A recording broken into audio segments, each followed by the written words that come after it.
Are there any matters of general business? Councillor Adermann. Yeah, thank you, Chair. Deputy Chair, I rise to acknowledge a recognition in my ward last Friday, honouring a man whose vision and dedication ensures that we commemorate ANZAC Day, that most sacred of days in Australian history, in an appropriate and respectful manner. Motorists travelling into the city from the western suburbs via the Western Freeway will have noticed a new addition on the cycle and pedestrian overpass near the Mount Cootha exit.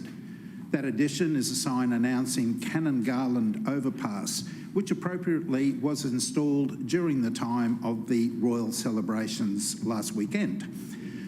To those wondering who Canon Garland was and why the overpass has been named in his honour, I hope over the next couple of minutes to outline the appropriateness of this recognition. Canon Garland was born in Ireland but came to Australia aged 22, initially to work in law, but he soon found his real calling, serving the then Church of England in a number of capacities both in Queensland and Western Australia. At the outbreak of World War I, Canon Garland was in Brisbane and served as a chaplain to soldiers in training camps as they prepared for active service overseas. He also organised the provision of Bibles and prayer books to Queensland soldiers at the front. As a senior army chaplain, Garland worked tirelessly in the training camps in and around Brisbane and further afield. In 1915, he founded the Soldiers' Help Society. He also travelled Queensland as an honorary organising secretary of the Queensland Recruiting Committee, preaching to encourage greater enlistment.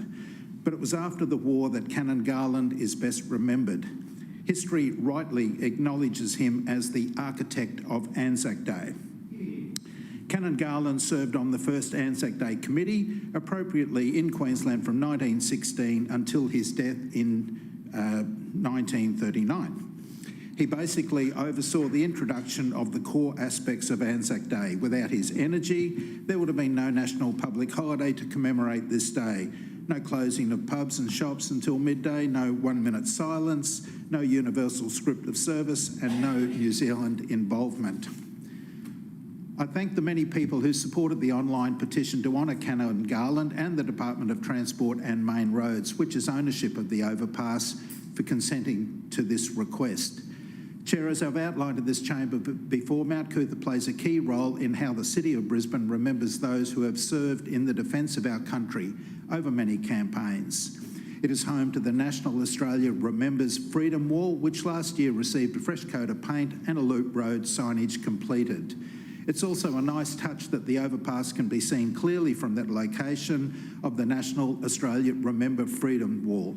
And one has to wonder if the visionary Brisbane architect, the late Robin Gibson, and former Veterans Affairs Minister, the late Con Shaka, had a sixth sense back in 1995 as to how this would pan out 27 years later. The Canon Garland Overpass not only celebrates the achievements of the architect of ANZAC Day, but creates an impressive marker of national significance at the entrance to the Brisbane Botanical Gardens. Chair, this is all part of a master plan for the Botanic Gardens, which has been progressively rolled out ahead of it being on show to the world in 2032. The first major step in the master plan will be the reopening of Bonsai House soon, which will see the largest collection of bonsai in Australia reclaimed in Brisbane. I look forward to updating the Chamber on progress on how the new gardens will take place. Thank you. Thank you, Councillor.